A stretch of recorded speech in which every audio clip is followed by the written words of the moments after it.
தமிழகத்தில் இன்று 14 மாவட்டங்களுக்கு கனமழை எச்சரிக்கையை விடுத்திருக்கிறது சென்னை வானிலை ஆய்வு மையம். அந்த வகையில் கோவை, ராணிப்பேட்டை, வேலூர், திருப்பத்தூர், கிருஷ்ணகிரி மாவட்டங்களில் இன்று கனமழைக்கு வாய்ப்பு இருக்கிறது. தருமபுரி, சேலம், திருவண்ணாமலை, கள்ளக்குறிச்சி, நீலகிரி மாவட்டங்களிலும் கனமழை பெய்யக்கூடும் என்று தெரிவிக்கப்பட்டிருக்கிறது. அது மட்டுமின்றி தேனி, திண்டுக்கல், ஈரோடு மற்றும் திருப்பூர் மாவட்டங்களிலும் கனமழை பெய்வதற்கான வாய்ப்பு இருப்பதாக சென்னை வானிலை ஆய்வு மையம் வெளியிட்டுள்ள செய்திக்குறிப்பில் தகவல் வெளியாகியிருக்கிறது.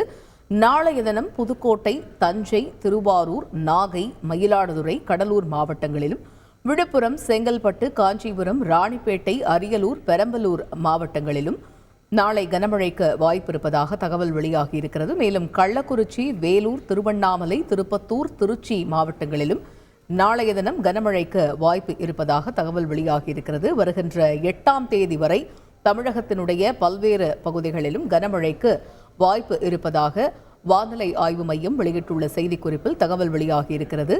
சென்னையை பொறுத்தமட்டில் அடுத்த 48 மணி நேரத்திற்கு இடி மின்னலுடன் கூடிய மழைக்கு வாய்ப்பு இருப்பதாக தகவல் வெளியாகி உள்ளது.